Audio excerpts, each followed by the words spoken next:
Hugo Chávez, ya se ha hablado bastante y se ha escrito sobre su infancia y adolescencia. Ya sabemos que Hugo Chávez se crió en casa de su abuela Rosa Inés en Sabaneta, un pueblito del estado de Barinas, por ciertas circunstancias familiares. Pero lo que vamos a señalar acá es la epopeya que significa que un chico de condiciones muy humildes, que vendía dulces para colaborar a mantener a su familia, haya llegado a ser un líder de talla mundial. Porque lo maravilloso de la vida de Chávez es que todo estaba en su contra. La mayoría de los niños en esta condición no pasan de ser obreros, peones de hacienda, o cuando mucho algún bachiller empleado como oficinista en alguna dependencia estatal. Sin embargo, Chávez se levantó sobre su miseria y luchó contra el destino forjando su propio futuro hasta llegar a ser, no solo el presidente de su país, sino un líder de talla mundial. Si uno pudiera volver a nacer y pedir, ¿dónde? Yo le diría, papá Dios, mándame al mismo lugar. La misma casita de palma inolvidable, el mismo piso de tierra, las paredes de barro, un catre de madera y un colchón hecho entre paja y goma espuma, y un patio grande lleno de árboles frutales, y una abuela llena de amor, y una madre y un padre llenos de amor, y unos hermanos, y un pueblito campesino a la orilla de un río.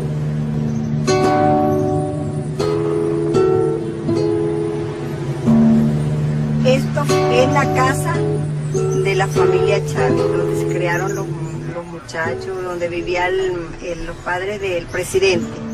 Ellos eran una gente pobre. Claro, el papá de Hugo era maestro, pero en esa época pues un docente no ganaba mucho. El primer sueño de Hugo Chávez fue la pintura, le gustaba pintar, después fue arrastrado por la pasión del béisbol, y con esa idea ingresó a la academia militar, para jugar béisbol, pero allí en los cuarteles encontró su verdadera vocación, la milicia, ser un soldado de la patria. Allí aprendió a amar a la patria, a amar a Bolívar, allí aprendió sobre las grandes batallas de la independencia, se graduó en artes militares y realizó varios cursos de adiestramiento. Todo eso sin duda que fue impregnando mi espíritu del papel que los militares venezolanos teníamos que jugar ante la crisis que acabó con este país.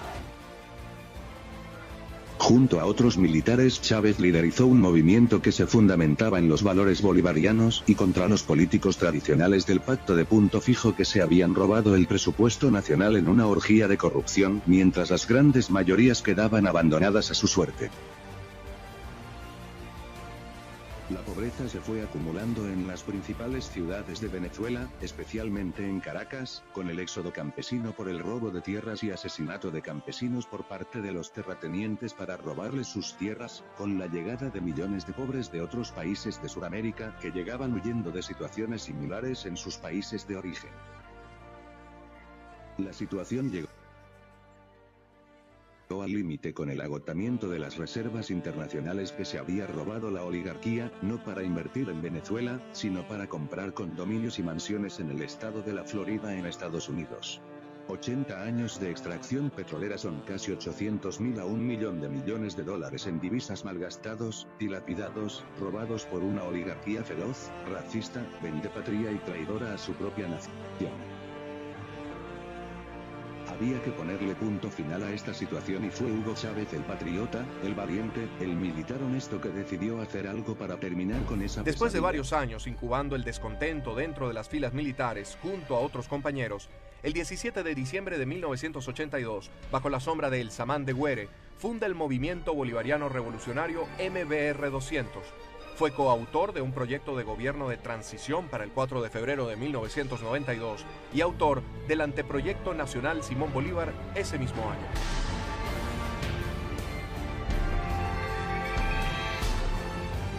Hugo Rafael Chávez Frías apareció como el comandante de la llamada Operación Militar Ezequiel Zamora, con la que pretendió insurgir, fallidamente, ante el segundo gobierno constitucional de Carlos Andrés Pérez el 4 de febrero de 1992. Esta intentona golpista lo lleva a la palestra pública y su breve aparición en televisión le dio un reconocimiento sobre el cual, años más tarde, alcanzaría la presidencia de la República por la vía electoral. Lamentablemente, por ahora, los objetivos que nos planteamos no fueron logrados en la ciudad capital. Es decir, nosotros acá en Caracas no logramos controlar el poder. La probabilidad de éxito aquella madrugada era casi cero. Nosotros hicimos una quijotada, en verdad. No teníamos un teléfono celular, no teníamos un centavo de apoyo. Los partidos políticos que sabían, las cúpulas, echaron atrás a última hora. Uno pudiera decir, se rajaron, no quisieron ir a la rebelión. Y nos habían prometido durante años que iban a alzar batallones de obreros, que iban a llegar grupos de pueblo organizados en Caracas. Compañeros, lamentablemente por ahora los objetivos que nos planteamos no fueron logrados en la ciudad capital. Ya es tiempo de reflexionar y vendrán nuevas situaciones y el país tiene que enrumbarse definitivamente hacia un destino mejor. Tras la rebelión militar, junto a otros compañeros, es recluido en la cárcel de Yare, donde permanece hasta 1994, cuando el presidente Rafael Caldera decide concederle una amnistía con la que se abre camino en la vida civil y política. Funda el movimiento Quinta República, bajo el cual se lanza como candidato, aglutinando a su alrededor a buena parte de la población, sobre todo aquella de menores recursos, que volcaron sobre Chávez la esperanza de romper con la política tradicional de la cual estaban decepcionados.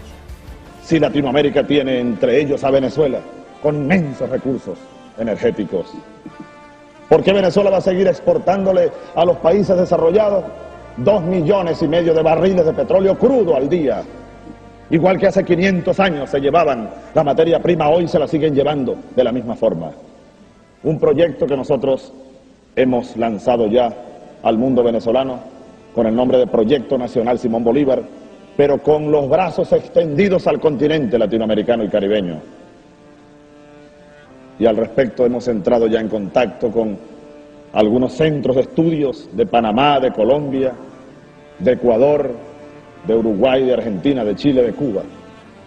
Un proyecto en el cual no es aventurado pensar desde el punto de vista político en una asociación de estados latinoamericanos. ¿Por qué no pensar en eso?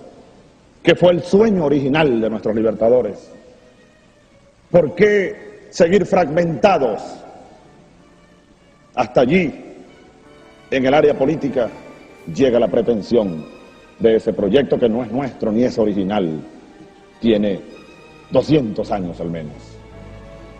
¿Cuántas experiencias positivas en el área cultural, en el área económica, esta economía de guerra que vive Cuba prácticamente, en el área deportiva, en el área de la salud, de la atención a la gente, de la atención al hombre, que es el primer objeto de la patria, el sujeto de la patria?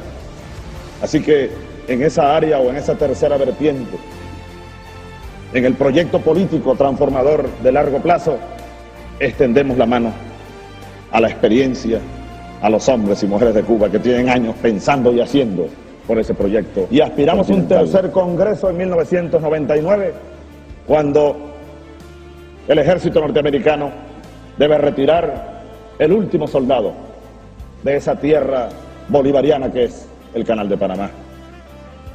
Este sería un congreso o una liga permanente donde discutiríamos los latinoamericanos sobre nuestra tragedia, sobre nuestro destino, que al decir de ese gran revolucionario, ese gran escritor uruguayo Eduardo Galeano, ese destino no puede ser una maldición, es un desafío. El siglo que viene para nosotros es el siglo de la esperanza, es nuestro siglo, es el siglo de la resurrección del sueño bolivariano, del sueño de Martí, del sueño latinoamericano.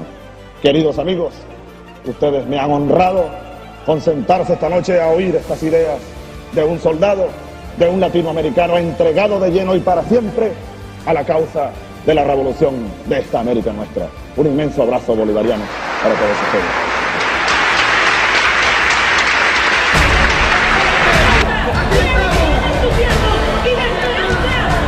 Con el motor de esa esperanza popular a su favor, Hugo Rafael Chávez Frías llega a la presidencia de la República en diciembre de 1998.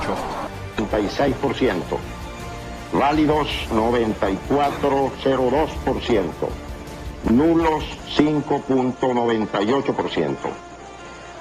Hugo Chávez Frías, 2.794.062 votos, 56.23%.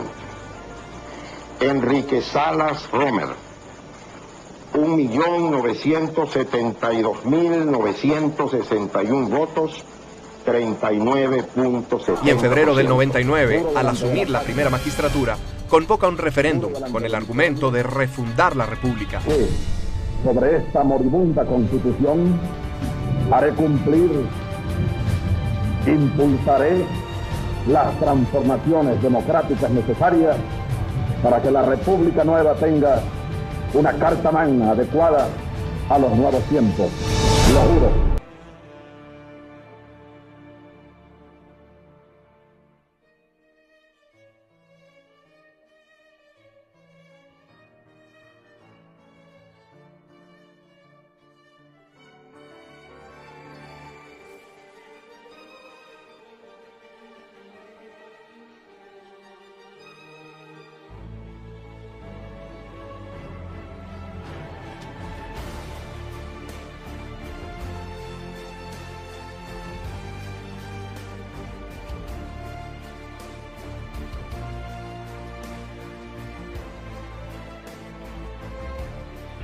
El mes de abril en Venezuela fue la fecha elegida por los actores políticos de oposición para iniciar una huelga general cuyo propósito era lograr la renuncia del gobierno del presidente Chávez. Los partidarios de la oposición convocaron a una manifestación que llegaría hasta un sector del este de la ciudad llamado Chuao. Por su parte, en las inmediaciones del Palacio de Gobierno, los simpatizantes del presidente Chávez mantenían por 3 días consecutivos una concentración popular en apoyo al proceso de cambios y en rechazo al paro. Para muchas personas, nada parecía indicar que se aproximaba una tragedia. Las dos concentraciones se encontraban separadas por una distancia de 11 kilómetros. Pero en horas del mediodía, desde la tarima de la oposición, los dirigentes hacen un llamado público conminando a los manifestantes a dirigirse hacia Miraflores. Este llamado causó asombro, pues la marcha estaba permisada hasta Chuao y la propuesta de estos dirigentes suponía irse a encontrar con la concentración bolivariana. ¡Salgan! ¡Vamos a marchar! ¡No voy a dejar con ustedes!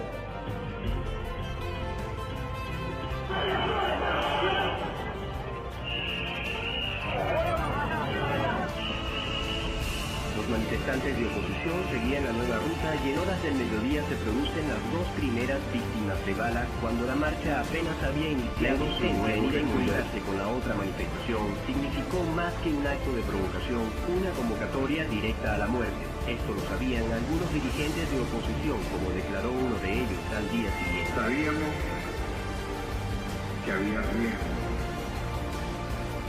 Sabíamos que podíamos enfrentar situaciones difíciles, que podíamos confrontar hasta la muerte,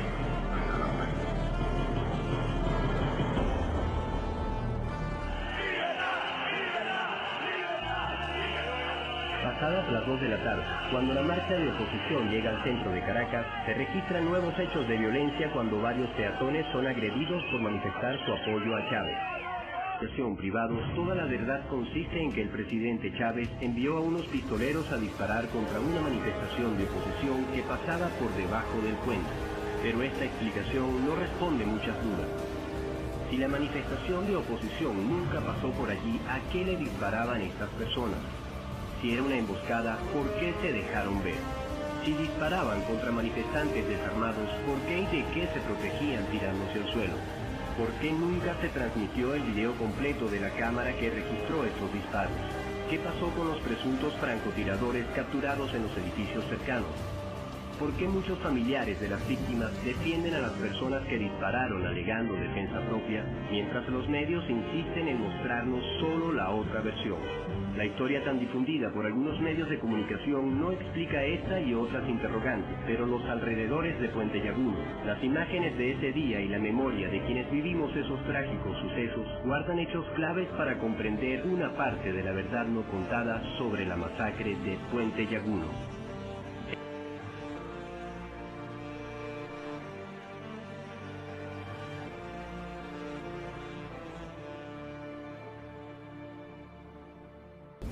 Juro ante Dios Todopoderoso, ante la patria y ante todos los venezolanos, restablecer la justicia, la igualdad, la solidaridad y la responsabilidad social.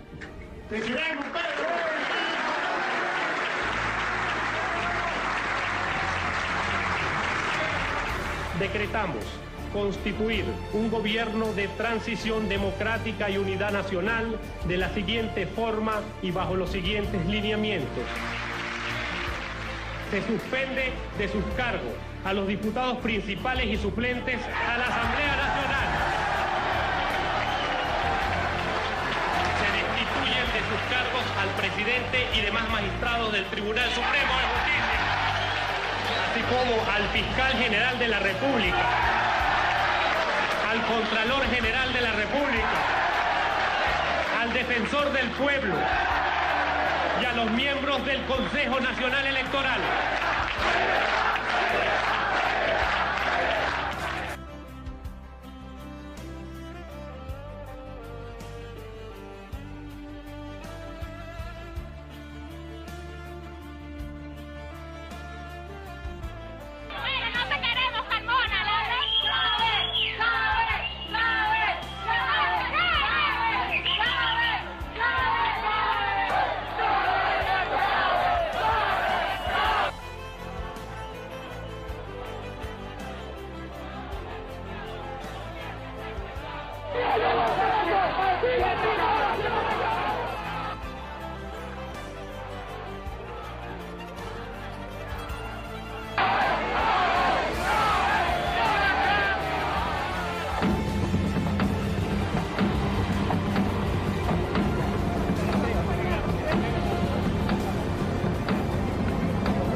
Estamos esperando, nosotros no vamos a negociar, nosotros estamos esperando al presidente Chávez aquí y el presidente Chávez va a ser el que va a tomar las decisiones. Es el único presidente que tiene Venezuela en este momento. Las paredes se convirtieron en medios de información de la resistencia al golpe y las tribunas para los medios del gobierno constitucional y para los militares demócratas fueron los hombros del pueblo en las calles. Manifestó a este fiscal del Ministerio Público que manifiesto que no ha renunciado. El ejército venezolano forjador de libertades está con su pueblo. Quiero preguntarle a todos ustedes que todas las guarniciones militares están con el presidente Hugo. No se vayan, su presencia es importante.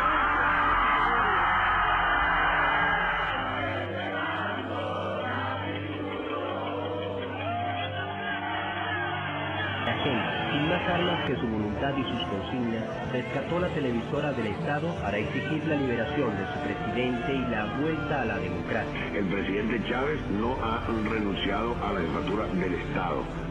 Fue a través de ese canal que los testimonios de lo que pasó en Puente Llaguno saltaron a las pantallas de millones de televisores ávidos de información sobre lo que había ocurrido. Francotiradores de la Policía Metropolitana, comandados por Simonovic, habían ultimado ya a 4 venezolanos. La verdad sobre lo que ocurría en Puente Llaguno comenzaba a salir.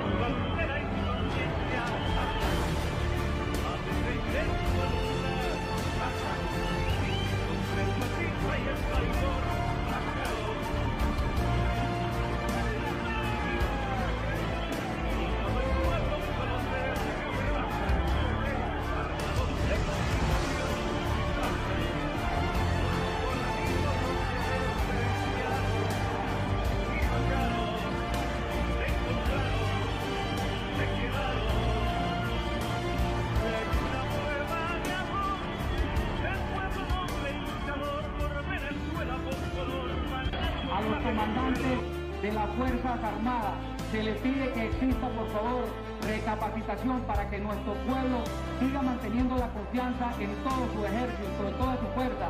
El gobierno existente en Venezuela lo rige el señor presidente de la República, Hugo Rafael Chávez Frías.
El video cuando estábamos saliendo ahí, ¿oíste? Yo no te dije nada porque yo dije, no, ya volvemos.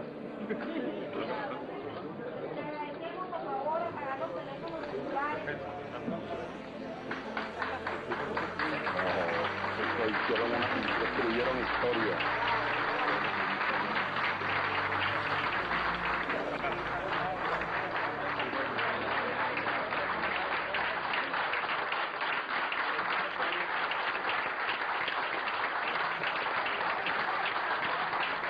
No tenemos sistema de audio, por lo tanto necesitamos silencio absoluto para que el presidente se pueda dirigir a la nación. ¿Qué pasó? ¿Por qué se lo llevaron? Se llevaron unas cuantas cosas. Empavaron esto, empavaron. Quiero hacer un llamado, y esto es quizás lo más importante que yo quiero decir hoy. Porque es domingo ya. Domingo, ¿qué fecha? 14 de abril. Yo pues he estado incomunicado en las últimas horas.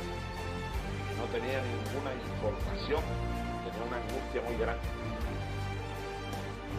Lo primero y más importante que digo a todos los venezolanos es que vuelvan a sus casas, que vuelva la calma.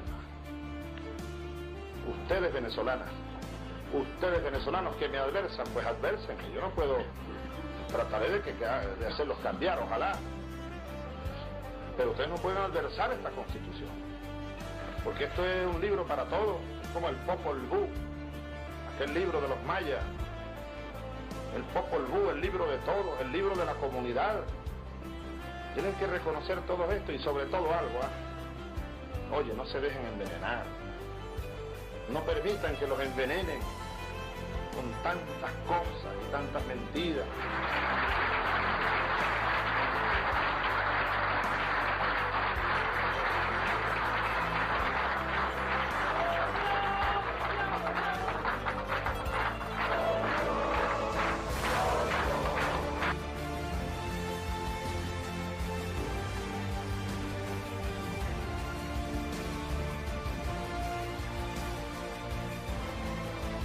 Cristo el hombre, Cristo, Tallar de Chardán. Yo leí mucho Tallar de Chardán siendo cadete.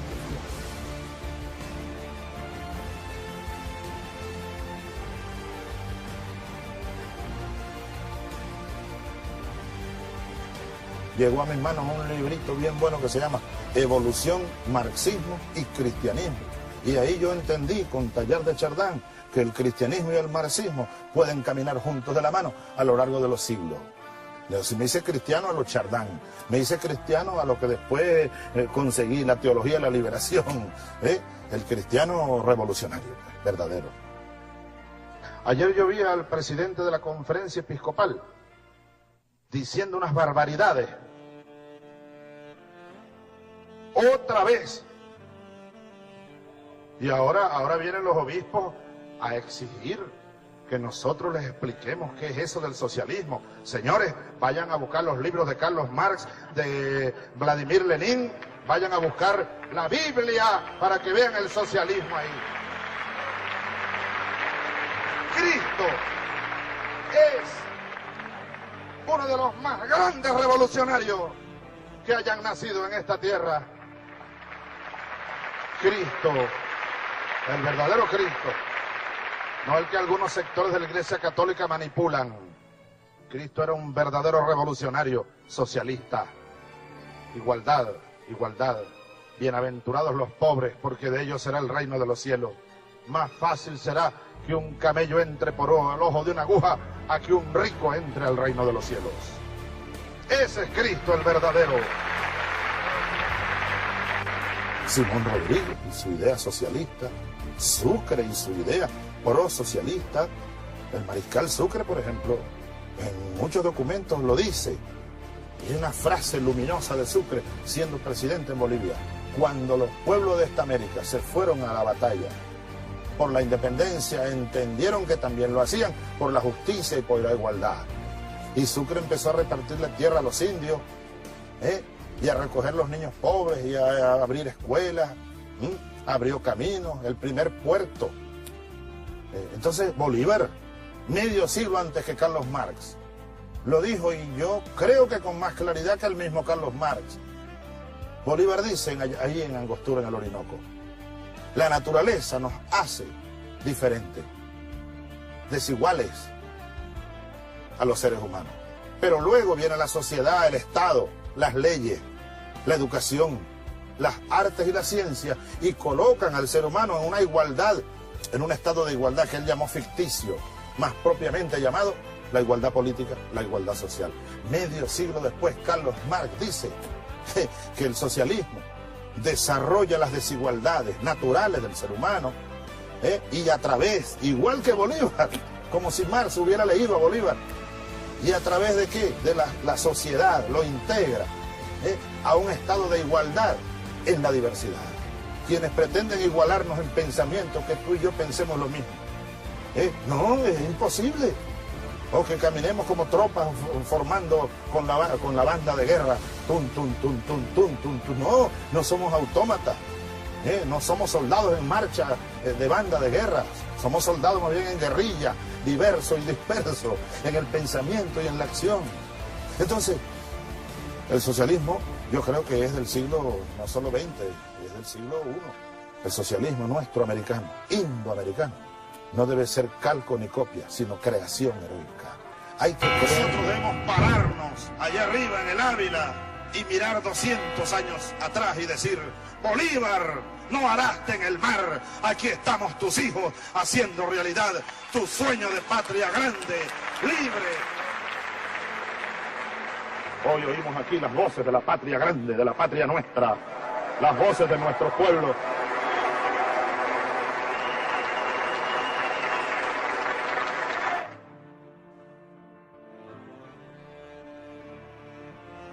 Que allá al sur de la frontera hay una revolución. Hay una revolución en Sudamérica. Hay una revolución en América Latina.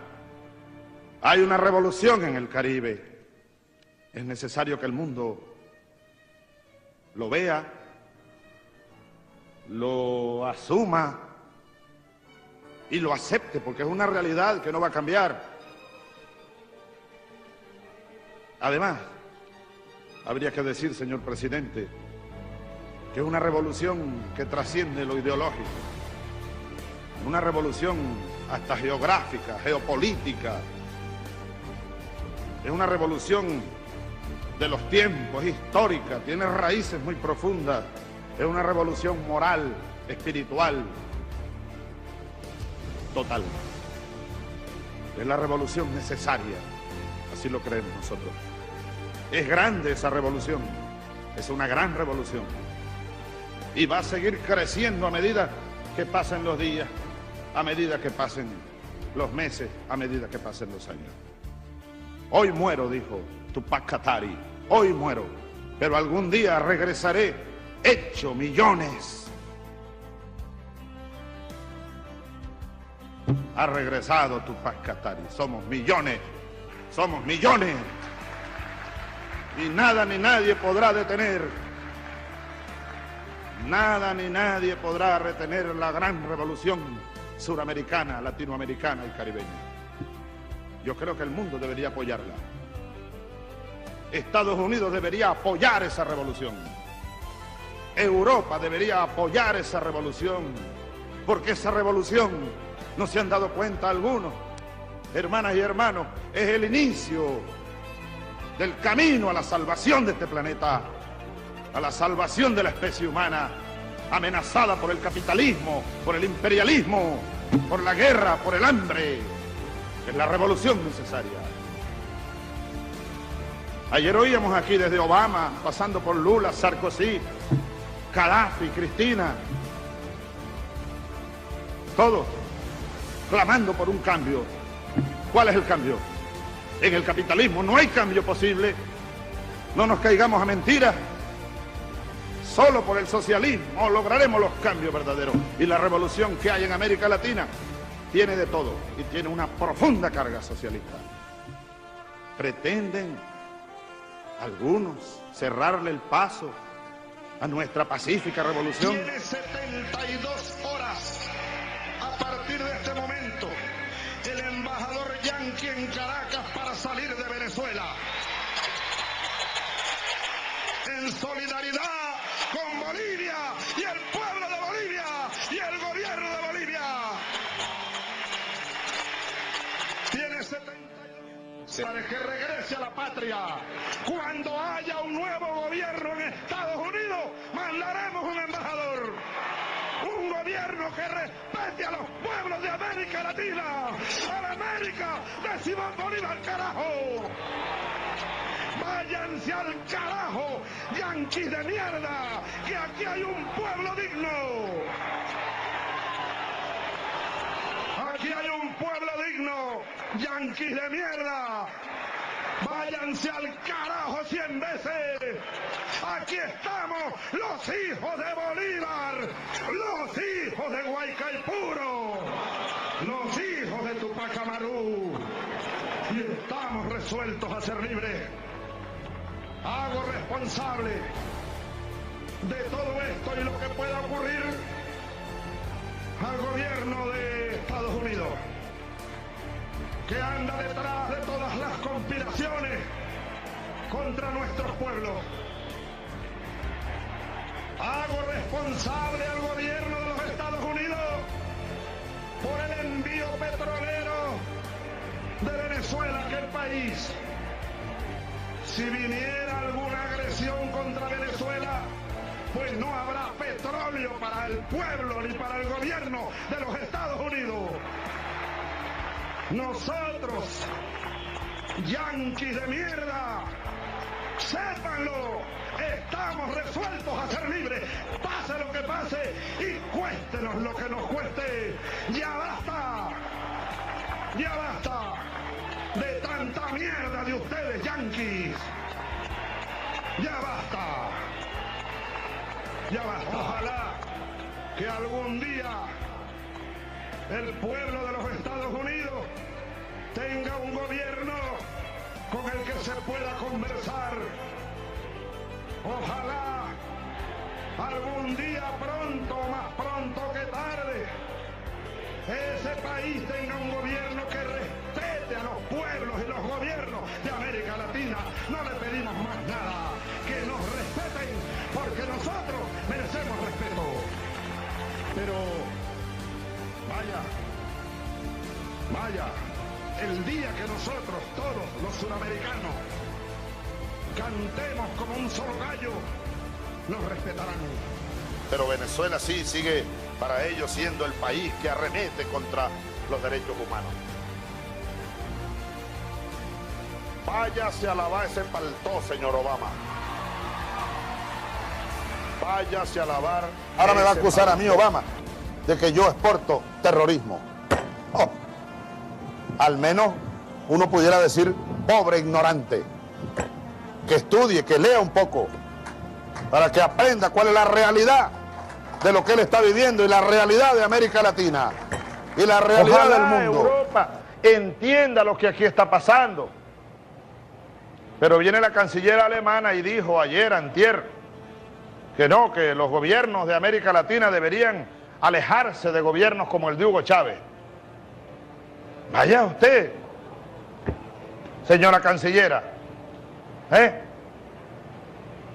Como es una dama, no le digo más nada. Vaya usted, más nada. Vaya usted, señora cancillera. Aranguibel, tú puedes completarlo después, no en aló presidente. No, por favor. Vaya usted, señora cancillera. Ahora, yo no sé si vaya a Lima. Si voy a Lima, entonces ellos quieren que uno se quede callado. Si yo voy a Lima, a lo mejor la voy a ver. Y de repente le digo algo y se pone brava. Y entonces a lo mejor se va a parar también. ¿Y por qué no te callas? ¿Por qué no te callas, carajo? Porque aquí hay dignidad en esta tierra. Señor presidente del Banco Provincial. Rodríguez. Es el presidente Chávez, como ya usted sabe. Yo estoy aquí en una cadena nacional, en una asamblea en cadena nacional. Y yo le voy a repetir con todo respeto, Rodríguez, lo que dije ya públicamente. Si el Banco Provincial que usted preside aquí en Venezuela no está dispuesto a cumplir con las leyes, los decretos presidenciales, comience usted a entregarme el banco. Yo le voy a pagar lo que cuesta el banco. ¿Oyó? O usted cumple con las leyes o entrégueme el banco. Dígame cuánto vale el banco. ¿Oyó? No voy a discutir con usted. No voy a discutir con usted. No está en venta, pero usted sabe que yo lo puedo expropiar perfectamente, ¿verdad? Lo puedo expropiar.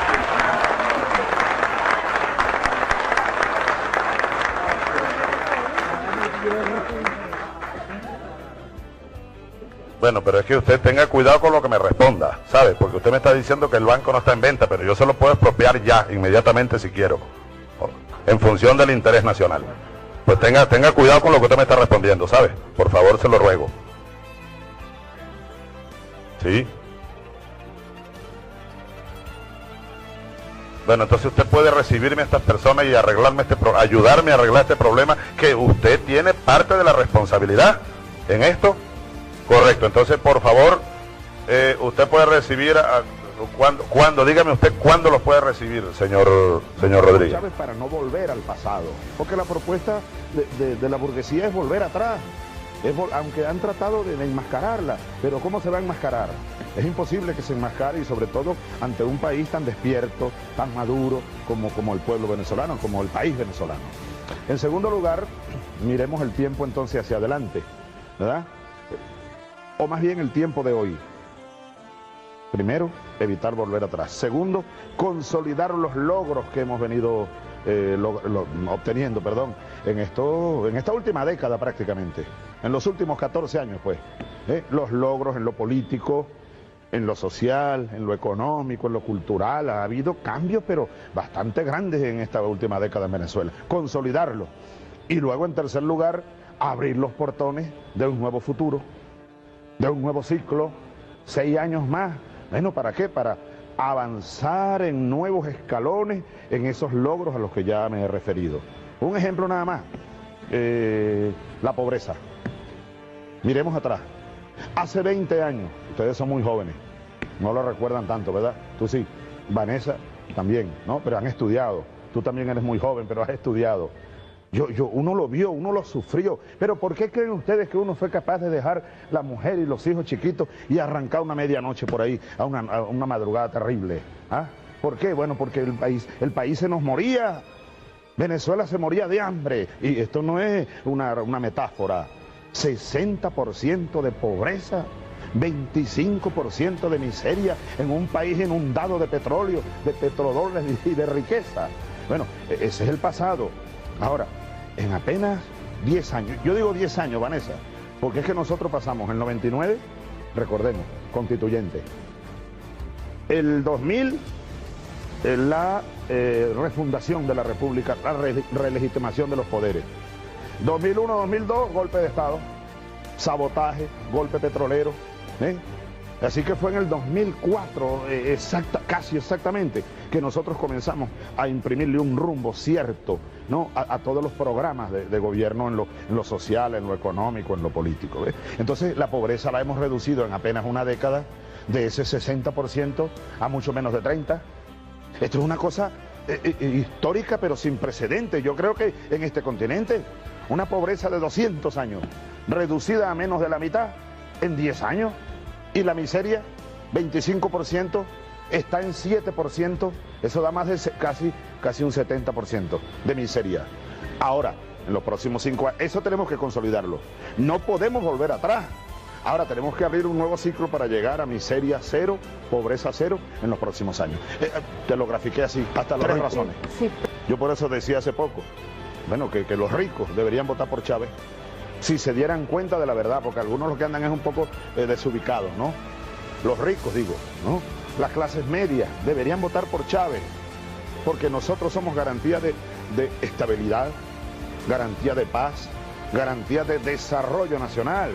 Un gobierno de la derecha y sobre todo de esta, ni siquiera es la derecha, es la extrema derecha. Fíjate cómo ha salido el exgobernador de Falcón, copellano, de larga trayectoria, Aldo Cermeño, cómo ha salido Germán Escarrá, el doctor Escarrá, el constitucionalista, señalando, cuidado con esto, cómo salió William Ojeda, cuidado con esto, pidiendo un debate y lo expulsaron. ¿Quién más fue el otro que salió? El exgobernador de Lima, de allá de Anzoátegui, también diciendo incluso que un programa de ese tipo pudiera traer aquí una guerra civil, y en verdad sería un desastre. Por eso, todo el país perdería, Vanessa, todo el país perdería. Yo le hablo a todo el país, no a un sector o al otro. El domingo no pierdas tu voto, vota por la paz, vota por el futuro, vota por la consolidación y el crecimiento de la Venezuela del siglo XX. Estaba recordando que aquella madrugada del 14 de abril, por ahí llegamos, casi de la muerte, en medio de una locura desatada, planificada y desatada, por estos mismos sectores, que aquí llegaron, mira, en ese salón brindaban con champaña, ahí dejaron la champaña casi toda, no tuvieron tiempo de brindar completo, y whisky de no sé cuántos años y tal, y salieron corriendo por allá. Ahora, yo recuerdo, ¿te acuerdas que yo saqué hasta un crucifijo? Que por ahí lo tengo. Y llamé al diálogo. Y entonces me traje, bueno, a uno de los políticos de mayor trayectoria, de más experiencia, José Vicente Rangel, a la vicepresidencia. Y le encomendé la tarea. Vino Jimmy Carter, vino el secretario de la OEA, etcétera. Hicimos un esfuerzo grande. Ahora, la extrema derecha no dialoga. ¿Cómo tomaron ellos ese gesto mío como debilidad? No, está tocado, está tumbado, ahora hay que volver por él. Y entonces vino la otra locura aquella, el sabotaje económico, alimentario, económico, petrolero, terrorismo, etcétera. Ahora también te digo que en estos años que han transcurrido, nosotros hemos venido avanzando en un proceso de reconciliación. Vanessa, aquí estábamos casi que a punto de guerra civil. ¿Qué fue el Caracazo, pues? Aquí no había un mediador, un liderazgo mediador, un Estado mediador en los conflictos, no lo había. Aquí la mediación era la policía, la ballena, el rinoceronte, la Guardia Nacional y cuando no era suficiente aquello, el ejército. Esos eran los que mediaban, quienes mediaban en los conflictos. No había Estado, no había liderazgo, casi una guerra civil. Hoy el clima nacional es muy distinto al clima de hace 20 años. Ahora, que hay algunos sectores y algunos medios de comunicación que viven es para enfermar a esos sectores, enfermarlos más, mantenerlos como envenenados, como cautivos, como drogados, ¿no? Como darle la dosis diaria, ¿no? a un drogadicto para drogarlo, para tenerlo ahí, cautivo de odio. Todo eso hay que analizarlo. Yo estoy dispuesto a abrir las compuertas, estas puertas de Miraflores, a tomar nuevas iniciativas de diálogo, a nombrar comisiones de diálogo con los distintos sectores de la vida económica. La vida económica, por ejemplo, los grandes empresarios, Venezuela, el Mercosur. Oye, ¿cuánto nos costó? Ese es uno de los grandes logros del ciclo que está concluyendo. Ahora, tenemos que concretar, llevarlo a la realidad, el ingreso de Venezuela al mercado común del sur, y eso le interesa a todos los empresarios de verdad de nuestro país, desde los más grandes hasta los más pequeños, con los empresarios, con los sectores católicos, cristianos, con los medios de comunicación, con los intelectuales de derecha, de izquierda, con todos yo estoy dispuesto a reiniciar, a retomar, porque además, Vanessa, es una obligación para mí como líder, pues, y como presidente de la República, agotar los esfuerzos para darle mayor suma de paz a Venezuela, mayor suma de tranquilidad a Venezuela, mayor suma de estabilidad a Venezuela, y para eso hace falta el diálogo franco, abierto. Nunca voy a arriar las banderas del socialismo. Ahora, yo no tengo ningún catecismo socialista, nadie lo tiene. ¿Cómo fue que dijo Fidel una vez? Uno de los errores que cometió él comenzando la Revolución Cubana, así lo dijo, es haber creído que alguien sabía cómo se construye el socialismo. Yo lo que hago y seguiré haciéndolo, y ahora reelecto con el favor de Dios y la mayoría de nuestro pueblo, como estamos seguros que va a ocurrir, es, retomar con mayor fuerza, retomar con mayor energía esos esfuerzos, de convencer, por ejemplo, a algunos sectores del país que tienen dudas de que, o invitarlos más bien, ni siquiera hablo de convencerlos en una primera instancia, Ernesto, invitarlos a que construyamos nuestro socialismo. Por ejemplo, nosotros no tenemos previsto, porque además está en la Constitución, el socialismo bolivariano. Nosotros tenemos que construirlo en el marco de la Constitución bolivariana. Nosotros no tenemos previsto la eliminación de la propiedad privada, ni la grande ni la pequeña. La improductiva, los que abandonaron la fábrica, que no cumplen con las leyes, esa es otra cosa, que no pagan impuestos, el contrabando, los que especulan, etcétera, esa es otra cosa. O el latifundio, las tierras abandonadas, improductivas, esa es otra cosa. Pero una empresa que esté produciendo, mira, hace poco tenemos ahorita más de 150 empresas mixtas, públicas, privadas. En algunos casos, algunos empresarios han aceptado que el Estado tenga 51%. Y eso es producto de mesas de diálogo y de trabajo. En otros casos el Estado tiene 20 o 30%.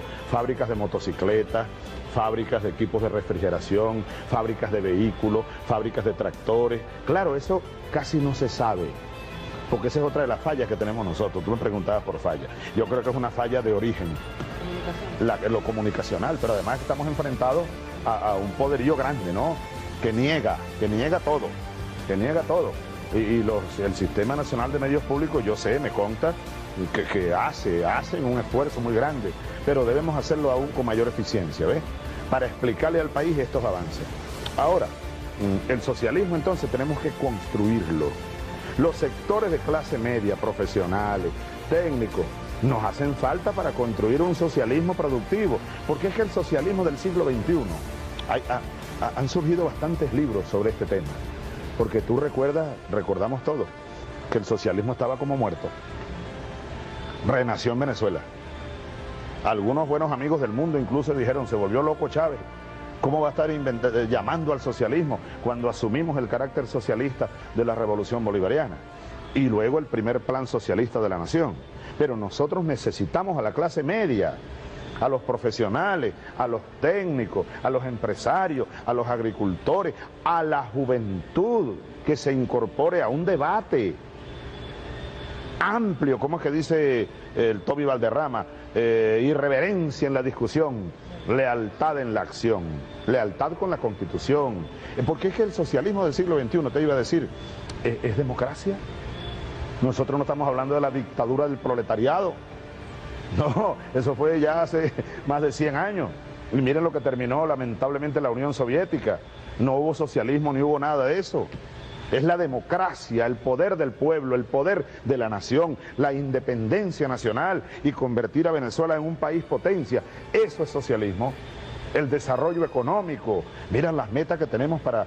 Yo me entusiasmo mucho cuando reviso las metas nuestras en lo económico, por ejemplo.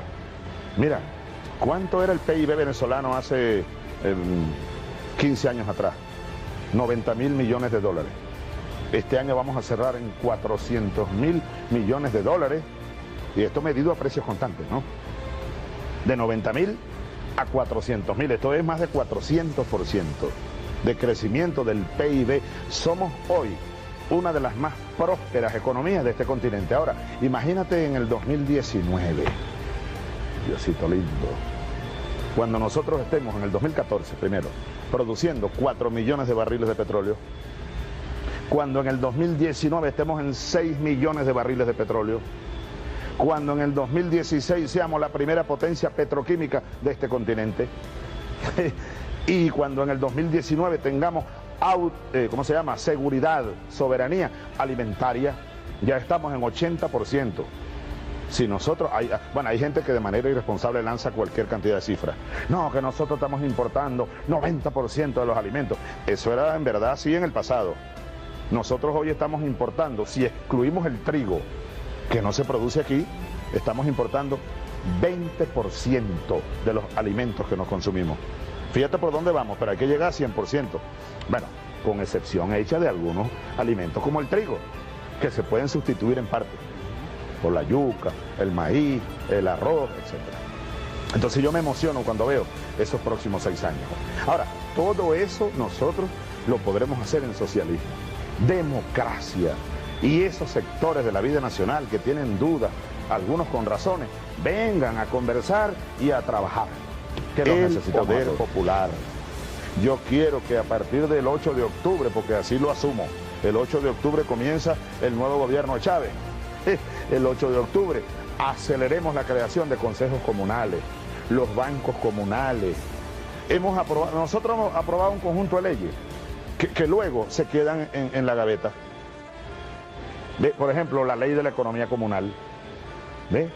La ley de la producción comunal, leyes sociales, la ley del trabajo, acelerar el cumplimiento de las leyes y crear nuevos instrumentos para dar respuestas más rápidas y más eficientes hasta el más pequeño problema que aqueje a un individuo, a una familia o a una comunidad. Esa es una de las experiencias o lecciones que traigo de esta nueva vida. La independencia no es solo una abstracción, no, la independencia, en el caso venezolano, vamos a buscarle una concreción bien firme. El petróleo, la independencia en el manejo de la principal riqueza natural que tenemos los venezolanos. Nunca hubo independencia en ese manejo. Cipriano Castro aquí lo tumbaron porque quiso manejar lo que estaba comenzando. Quizás él ni sabía muy bien, intuía, y algunos asesores que tenía seguramente, petróleo. Lo derrocan y después Gómez, 27 años, porque entregó el petróleo. Y lo apoyó el imperialismo y las transnacionales. Luego, Isaías Medina, el 50-50, lo tumbaron. Rómulo Gallego lo dijo llegando a La Habana, derrocado. Desde aquí lo tumbaron aquí en Miraflores, pues, aquí en esta casa. Dijo, me tumbó el petróleo. Román Delgado Chalbó, Carlos, el hijo de Román, amigo de mi abuelo, de Maizanta, el último hombre a caballo. Bueno, Carlos Delgado hizo contacto con Mossadegh en Irán. Fue como un antecedente de la OPEP. Y ¡pum!, lo derrocaron, lo mataron. Chávez, lo derrocaron, el petróleo igual. Solo que, ocurrió como un milagro, pues. Y vino la revolución del 13, 14 de abril. Y luego vino después el golpe petrolero, que fracasó, y vino la contraofensiva petrolera. Y hoy yo hoy te sé cuánto es la producción de petróleo y cuánto es la de gas. Y me la paso fustigando allá a la directiva de PDVSA, el incremento, los planes, el precio del petróleo todos los días, 100. Y si se viene abajo, convocamos a la OPEP y de una vez hacemos recortes. Y hablamos también con Rusia, que es un gran productor, y hablamos con otros países como Noruega, grandes productores. Tenemos un liderazgo en eso y es reconocido en el mundo. El precio del petróleo, la producción petrolera, el ingreso petrolero. No te digo pues que pagaban 1% de regalías las transnacionales en la faja del Orinoco. ¿Cuánto pagan hoy? 33%. ¿Tú sabes cuánto nosotros hemos logrado captar de la riqueza petrolera gracias a los cambios que hemos hecho en las leyes, nuestras leyes petroleras, la ley de impuestos? Bueno, comadre, perdóname que te diga comadre, cerca de 300.000 millones de dólares. Que si no hubiese sido por la revolución y la independencia, vuelvo al concepto, se hubieran ido del país como se fueron, no 300.000 durante 100 años, se fueron, no sé, serían 300.000 por 10, multiplica por el número que tú quieras. Nos robaron. A mí me señala la burguesía, siguen diciendo que yo regalo el petróleo. Es al revés, esos son unos cínicos. Ellos regalaban el petróleo. Tú sabes que Venezuela le vendía petróleo a Estados Unidos con descuento. Allí están los documentos. Solo que también fallamos en eso, mostrarlos, ¿no? De hace pocos, hasta hace pocos años. Aún yo aquí, dije, pues ¿cómo le vamos a vender a Estados Unidos con descuento? A Estados Unidos y sus transnacionales. ¿Ves? Entonces, por eso te digo la independencia. Captar la renta petrolera para dirigirla a la educación, a la salud, al empleo, y a todos estos temas sociales. Bueno, es vital. Por eso la independencia es mucho más que un concepto, es una gran realidad, es una praxis, ¿verdad? Ahora, cuando alguien dice, no, que con independencia no se come, bueno, quizás es por ignorancia, ¿ves? La política petrolera la hemos llamado la plena soberanía petrolera. Creo que lo que hemos logrado ha sido histórico. Por primera vez en toda nuestra historia, desde que aquí reventó, ¿cómo se llama? El pozo allá, el Barroso, el primero, el de Sumaque, mucho antes la Petrolia del Táchira, mucho antes. No había llegado el siglo XX, el siglo XX todavía. Bueno, desde entonces hasta ahora, por primera vez, Venezuela maneja de verdad soberanamente el negocio, la estrategia, el recurso petrolero. Estamos diversificando también nuestros mercados. Hace poco vino, y mira que le dimos durante años y años y años, y nunca habíamos logrado concretar nada. Vino el ministro de la India, y se firmó por primera vez con ese gigantesco país que consume mucho y sigue y va a seguir consumiendo, un convenio de suministro de petróleo con una empresa Reliance, algo así se llama, y unas refinerías que tienen ellos allá muy apropiadas para nuestro crudo pesado de la faja del Orinoco. El tema de Brasil y la refinería del norte de Brasil con Petrobras, ¿no? Además de China. Ya para China nosotros estamos enviando como 600.000 barriles de crudo. Petrocaribe, también Norteamérica. Ese es otro de los objetivos, ¿no? Seguir diversificando nuestros mercados, defendiendo nuestros precios, invirtiendo mucho más en nuevas tecnologías, sobre todo en los crudos pesados y extrapesados de la faja del Orinoco, incrementar nuestra capacidad de refinación en territorio venezolano. 3 nuevas refinerías vamos a construir, ya empezamos a construir la primera en Barinas, pero hay otra prevista en Cabruta, que va a comenzarse pronto, y otra allá en la faja del Orinoco, para llegar hasta a tener capacidad hasta de 2 millones de barriles de capacidad de refinación en territorio venezolano. La petroquímica, el gas, el gran desarrollo petroquímico. Esa es una de las líneas fuertes de nuestro desarrollo, modelo de desarrollo, rumbo a convertir en esos objetivos históricos de lo que tú me preguntabas, a Venezuela en un país potencia. Y además, termino con esto, Vanessa, seguir sembrando el petróleo. La frase de Uslar, pero antes de Uslar la usó Alberto Adriano. La agricultura, la industria, la agroindustria, para que el petróleo, bueno, para que el petróleo no se evapore, como se evaporó durante 100 años. Bueno, ese es parte de los planes, de los proyectos para el próximo ciclo que comenzará. Para mí no el 10 de enero del 2013, sino el mismo 8 de octubre. 8 de octubre. 30 de abril, por ejemplo, se dio un paso de aquellos que fueron puñaladas al proyecto patrio, la cociata, la separación, el desmembramiento, por intereses subalternos, Por falta de grandeza, diría el padre Bolívar, Santander en Nueva Granada, Páez acá. Y las camarillas que los rodearon, enriquecidas, dueños de esclavos y de haciendas. Mirémonos en ese espejo y seamos cada día más revolucionarios, más revolucionarias, más bolivarianos y más bolivarianas. La cosiata. Un día como hoy se concretaba la cosiata, la cosita. Y así terminó siendo la patria, una cosita. Y luego sobre ella se vinieron los imperios y sobre todo el nuevo imperio yanqui. Ayer leíamos la más reciente reflexión de Fidel, alertando lo que sabemos muy bien, o acerca de lo que sabemos muy bien, los planes yanquis, los planes del imperio y de la burguesía criolla en esta coyuntura, en este año 2012, con motivo de las elecciones presidenciales de Venezuela. José Vicente escribe hoy de nuevo, alerta de nuevo. La conspiración permanente, se llama la columna de hoy, de José Vicente Rangel. La conspiración permanente de la burguesía criolla, la extrema derecha, el fascismo y sus aliados internacionales y el imperio yanqui. ¿Por qué sería que el presidente de los Estados Unidos dijo pocas horas antes de venir a Cartagena, desde Miami, que él aspiraba que hubiese unas elecciones transparentes y libres en Venezuela en octubre?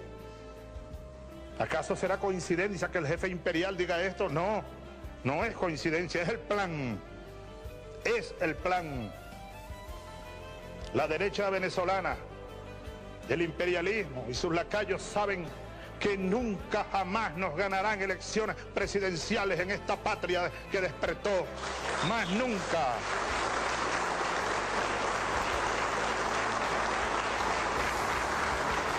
Más nunca.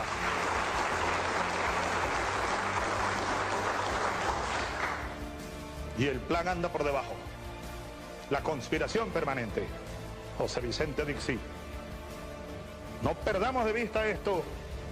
No se trata solo de la organización del partido, de los partidos, del gran polo patriótico, del registro electoral,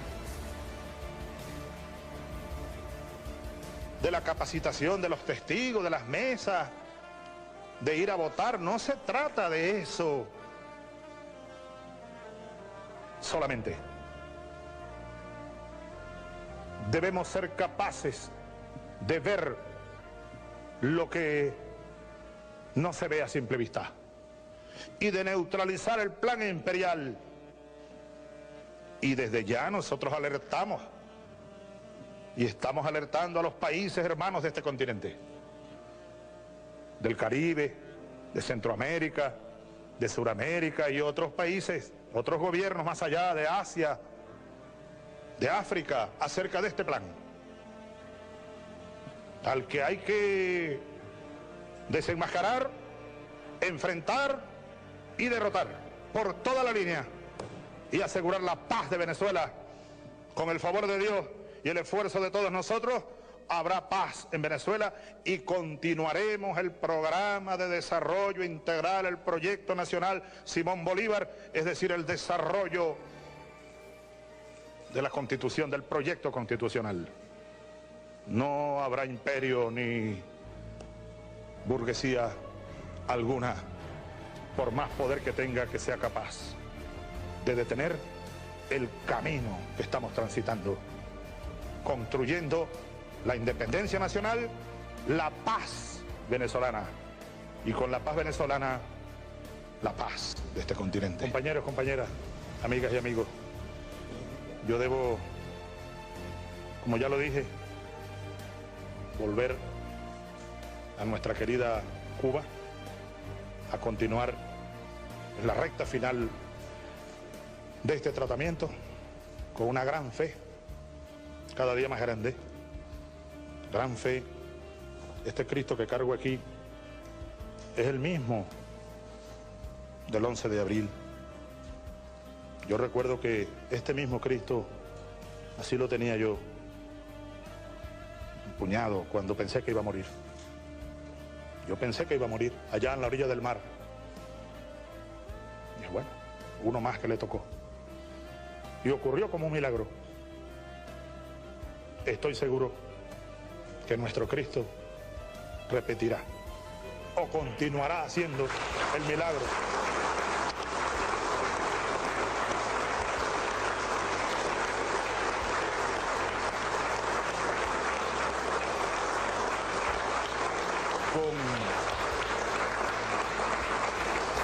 Con esa fe infinita me marcho. Físicamente en pocos días retornaré a continuar la recuperación de los impactos que se conocen de un tratamiento de este tipo, y espero en pocas semanas estar echando la partida de pelota que nos deben allá en Fuerte Tiuna y de nuevo estar recorriendo las calles queridas de la patria, los campos queridos de Venezuela. ¡Viva la patria! ¡Viva Venezuela! ¡Vivan los trabajadores! ¡Viva la vida! ¡Hasta la victoria siempre! Rumor de clarines guerreros, ocurre el blindado, ocurre veloz, con celosos dragones de acero que guardan la patria que el cielo nos dio. Patria, patria, patria querida, tuyo es mi cielo, tuyo es mi sol. Patria, tuya es mi vida, tuya es mi alma, tuyo es mi amor. Tuyo. La patria, hoy tenemos patria. Y pase lo que pase, en cualquier circunstancia, seguiremos teniendo patria. Patria perpetua, dijo Borges. Patria para siempre. Patria para siempre. Patria para siempre.